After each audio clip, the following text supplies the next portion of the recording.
Oi, turma. Vamos lá, então, para a nossa segunda aula de geografia.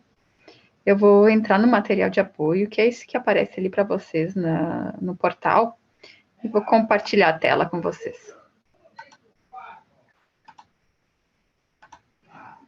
Então, vamos lá. Vamos começar com domínios morfoclimáticos. Então, domínios morfoclimáticos é uma classificação geográfica que engloba aspectos naturais como clima, hidrografia, vegetação, relevo e solo, predominantes em uma determinada área e a forma como eles se relacionam entre si. Então, no Brasil, a gente tem 6 domínios morfoclimáticos, que são eles: o domínio amazônico, a caatinga, mares de morros, o cerrado, araucárias e pradarias. Então, a gente tem aqui eles e as regiões onde eles se localizam. Então, primeiro, o domínio morfoclimático amazônico.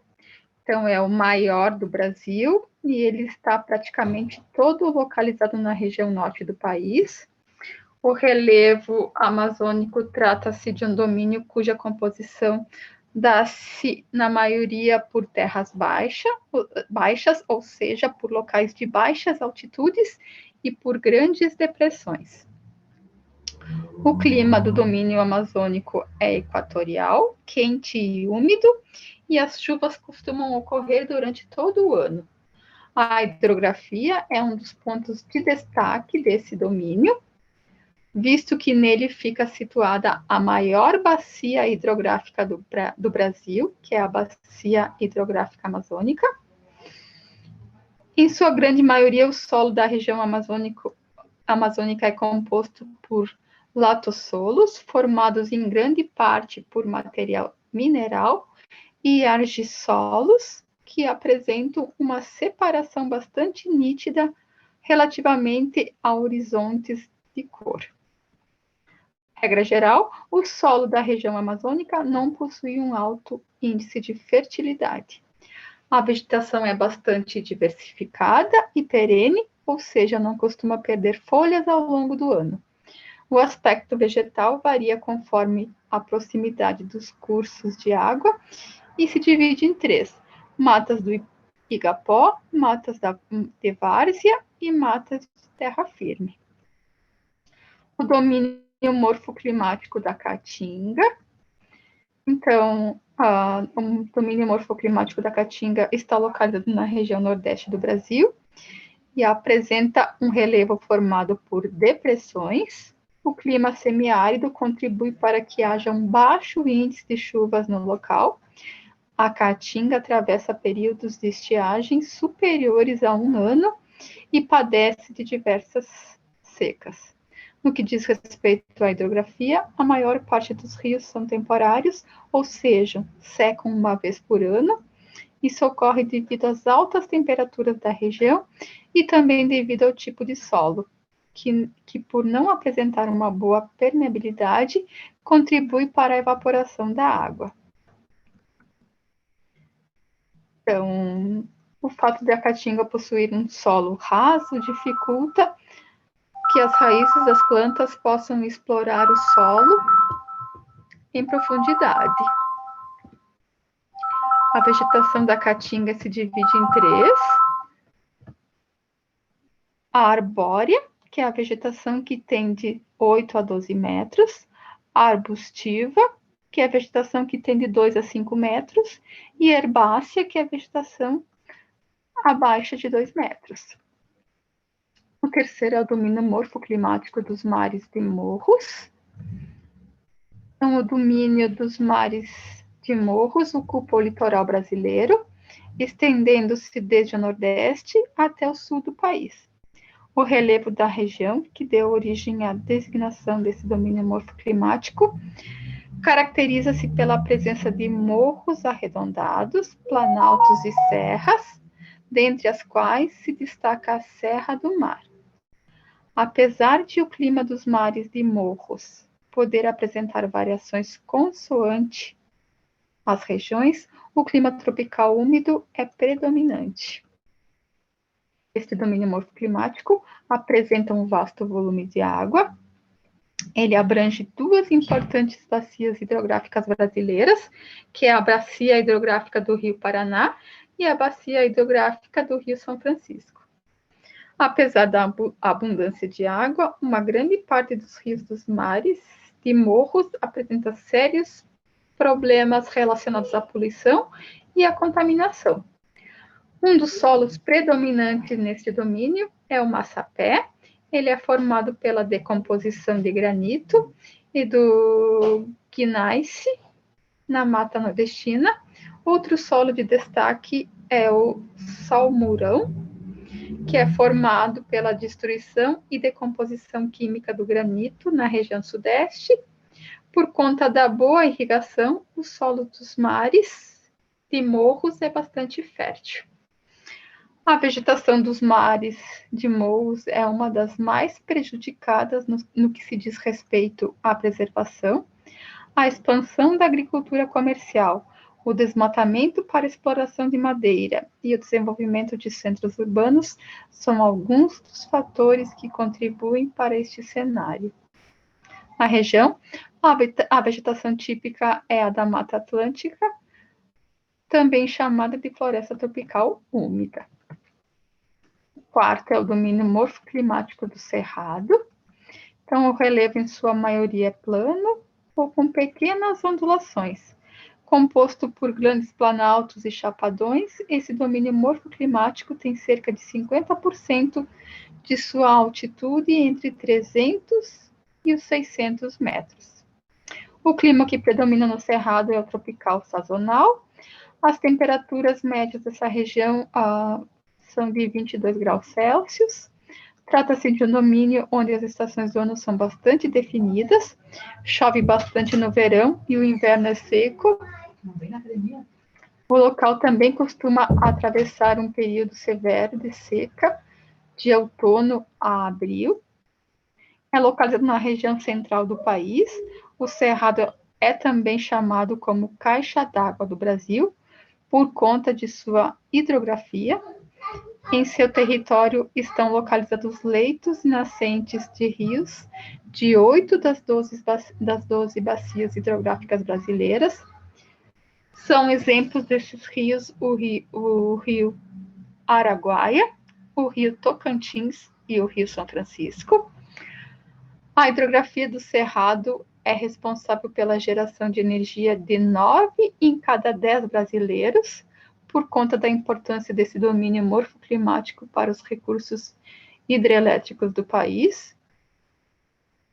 O solo do Cerrado é tipicamente avermelhado e pode ser arenoso ou argiloso. Os tipos de solo predominantes nesse domínio são o latossolo e o podozólico. A vegetação do Cerrado consiste, na sua maioria, em arbusto e árvores baixas. Tipicamente, os troncos têm casca bastante grossa e aparência retorcida. As folhas costumam ser ásperas. O Cerrado é o domínio morfoclimático que mais foi danificado pelos impactos ambientais ao longo dos anos. Dentre as principais causas dessa degradação estão contaminação dos rios, abertura de rodovias, expansão das fronteiras agrícolas e queimadas. O domínio morfoclimático das araucárias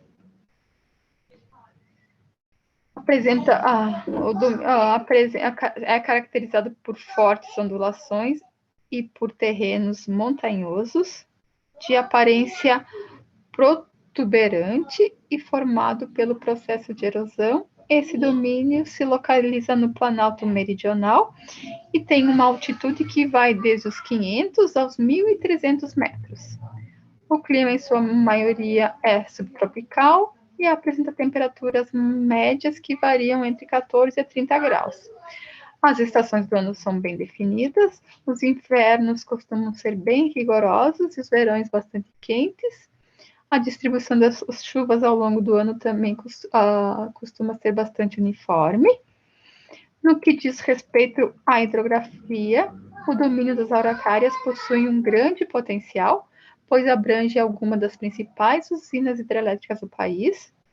Dentre elas estão a usina de Itaipu e a usina de Furnas. A drenagem dá-se principalmente através dos rios da Bacia do Paraná e da Bacia do Uruguai, 2 vezes por ano.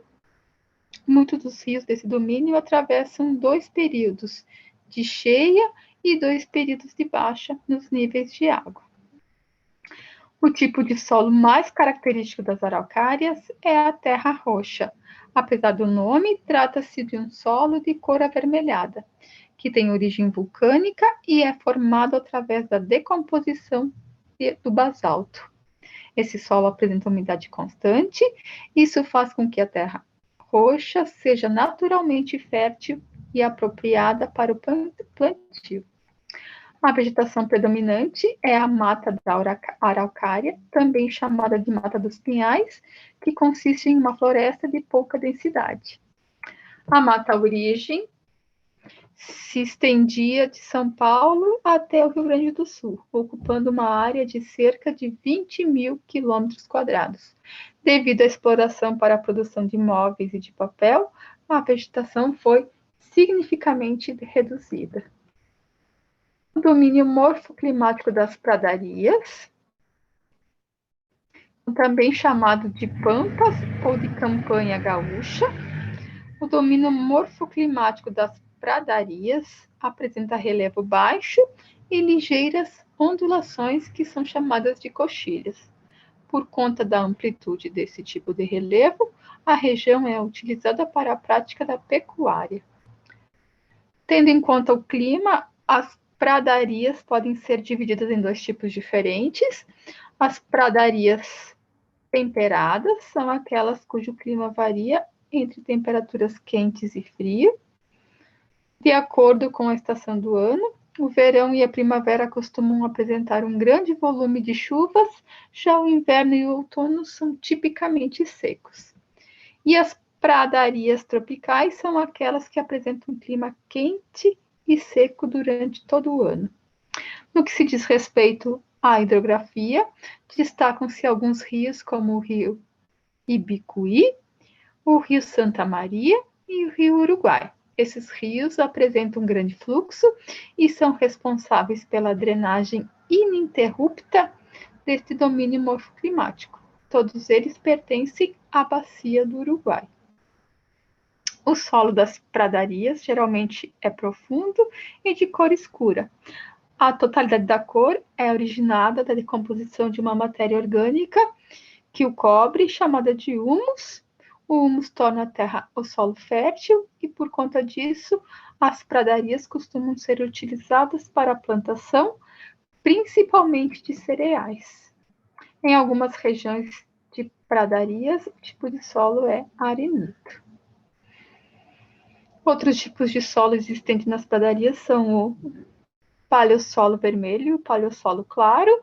No que se diz respeito à vegetação, as pradarias são cobertas por espécies herbáceas e rasteiras, com alturas que costumam variar de 10 a 50 centímetros. Então, vamos para os problemas ambientais no Brasil. Então, os problemas ambientais no Brasil começaram a se agravar em 1930 e 1970, quando o movimento de industrialização e urbanização propiciou o desenvolvimento, mas não pensou na forma adequada na questão da proteção do ambiente. Então, se preocuparam apenas com o desenvolvimento e esqueceram da proteção do ambiente.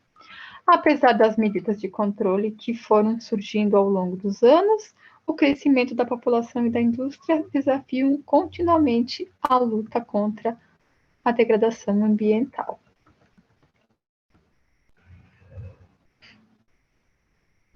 Então, atualmente, os principais problemas ambientais brasileiros são o desmatamento, depósitos de lixo a céu aberto, a poluição da água, poluição do ar, poluição do solo, queimadas, falta d'água com qualidade para consumo, ameaça às condições de vida das pessoas. Então, o desmatamento é o mais grave e também o mais antigo problema ambiental brasileiro, uma vez que teve início na exploração do pau-brasil, logo na chegada dos portugueses em 1500. Então, é desde 1500 que a gente tem esse problema com desmatamento. Com o passar dos anos, esse problema foi se agravando à medida que o Brasil foi urbanizado. A atividade agrícola se expandiu e o país se tornou o terceiro maior produtor de madeira do mundo. Aspectos ambientais, impactos provocados ambientais, então foi a destruição da biodiversidade, então eles provocam erosão do solo e aquecimento global. Depósitos de lixo a céu aberto, sistemas de coleta falhas. Então, os lixões são sérios problemas ambientais nas cidades brasileiras. O mesmo se agrava com o número da população e consequentemente, com o aumento da população, que, consequentemente, aumenta também a produção de lixo, em decorrência da falta de sistemas de coleta e tratamento adequado dos resíduos. Os impactos ambientais são produção de chorume e, consequentemente, contaminação do solo e na água. Então, é aquela cobertura que aparece nos rios também, daquela camada escura, que geralmente é de decomposição de lixo, de produtos orgânicos, tem um cheiro terrível, esse chorume, insuportável. O aquecimento global e produção de gases tóxicos. A poluição da água, falta de tratamento. Então, a poluição da água é mais uma das grandes questões ambientais no Brasil. A falta de tratamento de esgoto é das principais causas, uma vez que grande parte do esgoto doméstico é lançado na água. O problema agrava com o aumento da população, que consequentemente aumenta também a produção do lixo. De acordo com a ANA, Agência Nacional de Águas, o Brasil comporta 12% da reserva de água do planeta, das quais apenas 4% é apropriada para o consumo. Então, desses 12%, apenas 4% é própria para consumo. Impactos ambientais, destruição da biodiversidade, fauna e flora. Poluição do ar, liberação do dióxido de carbono. Então, a poluição do ar ou a poluição atmosférica também é um forte problema ambiental no Brasil, cujo país é um dos que mais libera dióxido de carbono, prejudicando o meio ambiente. A qualidade do ar fica comprometida com o avanço da indústria e a grande concentração de automóveis. Os impactos ambientais são buracos na camada de ozônio, mudanças climáticas, tal como aquecimento global, intoxicação da água, fauna e da flora. Poluição do solo, o uso de agrotóxicos. Então, a poluição do solo resulta da utilização de agrotóxicos, além da produção de lixo e do descarte incorreto de produtos químicos, utilizados com o fim de controlar doenças e pragas em plantações. Os agrotóxicos têm como principal risco o desequilíbrio ambiental. Infelizmente, o Brasil é o país que mais utiliza agrotóxicos no mundo. Impactos ambientais, então, empobrecimento do solo, contaminação da água, destruição da biodiversidade, fauna e flora, queimadas, exploração agrícola. Então, grande parte das queimadas está associada à exploração agrícola. O problema é que essa prática descontrolada causa sérios problemas ambientais. Infelizmente, a área queimada no Brasil tem aumentado nos últimos anos. Os impactos ambientais são desertificação, poluição do ar, empobrecimento do solo, intensificação do efeito estufa e o aquecimento global. Então, vamos lá para a divisão regional brasileira. Então, o território do Brasil já passou por diversas divisões regionais. A primeira proposta de regionalização foi realizada em 1913 e depois dela outras propostas surgiram, tentando adaptar a divisão regional às características econômicas, culturais, físicas e sociais dos estados.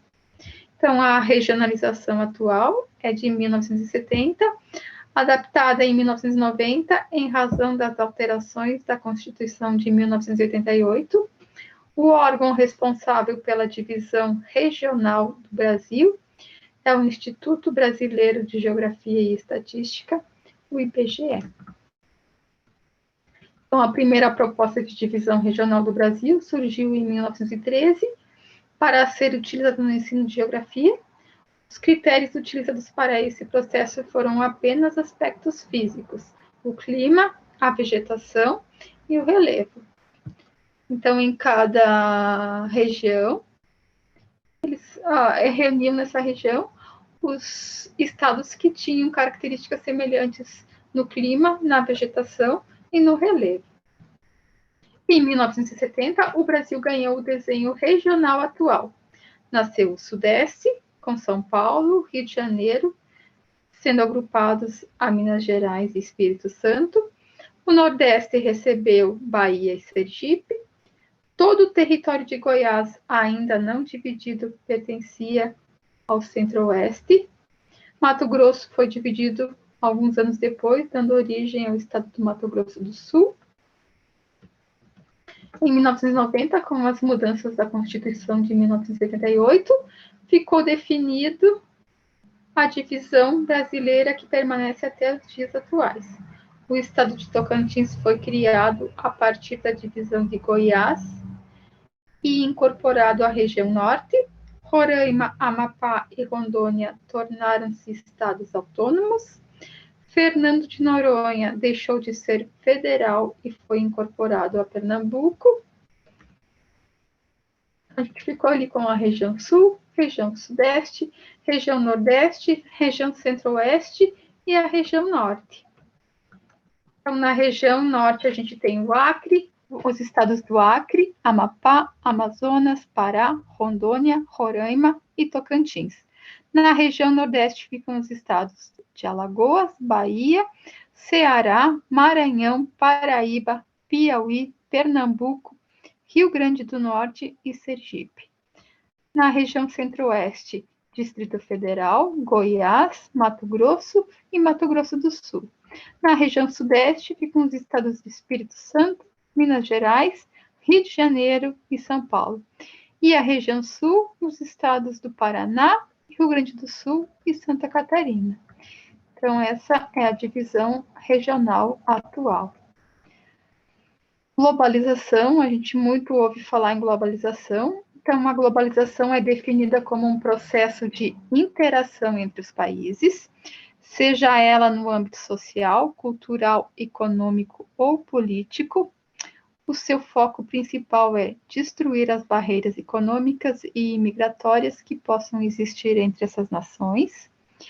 A forma como esses diferentes mercados interagem aproxima pessoas e mercadorias de um mundo mais globalizado. Os costumes e as tradições de uma nação são transferidos para outras regiões devido à troca e liberdade de informações proporcionadas por esse processo. A globalização permite uma conexão maior entre diferentes pontos do planeta, permitindo o compartilhamento das mesmas ideias e características. Diante disso, nasce a ideia de aldeia global, ou seja, um mundo globalizado onde tudo está interligado. A origem da globalização. Então, não é possível dizer com certeza um período certo para o início da globalização, mas os especialistas relatam que o marco mais importante do começo desse processo aconteceu durante a expansão comercial marítima, nos séculos XV e XVI, conhecida também como a Era das Grandes Navegações. Nessa época, as potências europeias começaram a explorar os oceanos e descobrir novas terras. Contudo, somente com a Revolução Industrial do século XIX é que a globalização começou a se expandir e conquistar novos espaços. Além disso, deu-se também a aliança existente entre a burguesia e os reis das monarquias nacionais, uma vez que só era possível criar um grande empreendimento de navegações se houvesse um Estado centralizado e aliado ao capital da burguesia. O surgimento de novas tecnologias que serviram para encurtar distâncias, tornando as viagens mais rápidas, como a eletricidade e o navio a vapor, marcaram outro passo importante para o desenvolvimento de um mundo globalizado em meados do século XIX. O século XX também trouxe grandes avanços tecnológicos aliados ao sistema capitalista, que se consolidou com a queda mundial da União Soviética, que foi o primeiro país a usar o sistema socialista. Além disso, houveram inovações nas áreas de telecomunicação e informática com a chegada da internet. Características. Então, a globalização é um processo em constante evolução, por isso acontece de forma gradual. Entre os motivos mais relevantes desse processo, é possível citar o combate à inflação, facilitando assim a entrada de produtos importados e de melhor qualidade para os consumidores. Com isso, houve um aumento de investidores estrangeiros que passaram a investir em diferentes países, potencializando as trocas comerciais de bens e serviços internacionais e promovendo o desenvolvimento tecnológico. Além de melhorar o relacionamento entre vários continentes, abrindo portas para um mercado de diferentes culturas e costumes, a globalização é caracterizada pela promoção de outros fatores, como o fortalecimento das relações internacionais, criação de blocos econômicos, cujo objetivo principal é estreitar as relações comerciais entre os membros participantes, avanço das tecnologias de comunicação e dos meios de transporte, surgimento de multinacionais, informações transmitidas instantaneamente com a propagação da internet, aumento da concorrência e competição econômica, internacionalização dos fluxos de capitais, privatização de empresas estatais com o neoliberalismo, rompimento de barreiras fronteiriças, tempo de deslocamento reduzido devido à instalação de novos meios de transporte. Por outro lado, apesar de ter trazido muitos benefícios e ter facilitado essa relação, ela trouxe algumas desvantagens, que são o processo de aculturação, que é uma mistura entre culturas, que pode descaracterizar os costumes culturais de um determinado país, a concentração da riqueza em países mais desenvolvidos, uma vez que só 25% dos investimentos internacionais são direcionados para os países ainda em desenvolvimento. Então, isso fez com que aumentasse os países mais ricos, cada vez mais ricos, e os mais pobres, cada vez mais pobres. A apropriação cultural indevida, causando o desvirtuamento dos símbolos tradicionais das nações, exploração da matéria-prima e de mão de obra barata, disseminação de atividades criminosas, que antes concentravam-se apenas em uma determinada região, o uso de internet como veículo para atividades ilegais, tipo prostituição, pedofilia, tráfico de drogas e etc. Tipos de globalização. Então, a globalização é compreendida por uma junção de fatores sociais, culturais, de informação e políticos responsáveis pela união de diferentes civilizações. No entanto, ela possui uma divisão baseada em 3 fatores principais, que são eles: globalização econômica, como resultado da globalização econômica, as nações puderam fomentar as suas relações comerciais através da formação de blocos econômicos, a exemplo do Mercosul e da União Europeia. Em meados do século XX, foi o período em que a globalização econômica deu início à terceira revolução industrial, também considerada como a revolução técnico-científica. A globalização cultural é caracterizada pela mistura de diferentes elementos culturais, ou seja, quando os costumes e tradições típicas de uma determinada região passam a influenciar outros países. Um exemplo disso a gente tem a festa de Halloween, que é uma famosa festa da América do Norte, que atualmente se comemora em diferentes locais do mundo. Outro passo importante para o desenvolvimento desse tipo de globalização são as novas tecnologias de informação e a troca constante de bens de consumo com outros países, como produtos, filmes, séries, músicas, entre outros.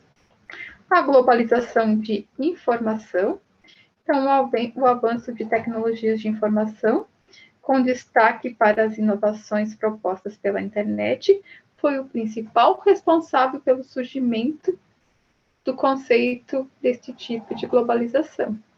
A chegada das redes sociais, como o Facebook, por exemplo, permite com que as pessoas possam receber e compartilhar mensagens de qualquer lugar do mundo. A globalização no Brasil, então o Brasil pertence ao bloco econômico do Mercosul, mantendo-se no mercado internacional, assim como os outros países capitalistas. Com isso, o país garante a sua participação em parcerias com outras nações, formulando assim estratégias econômicas. Além disso, a introdução do Plano Collor, em 1990, fez crescer a participação do Brasil no mundo globalizado através da implantação de indústrias, privatização de estatais e o surgimento de empresas multinacionais. Então, essa foi a nossa segunda aula. Espero que tenham gostado. A gente se vê na próxima aula. Beijos.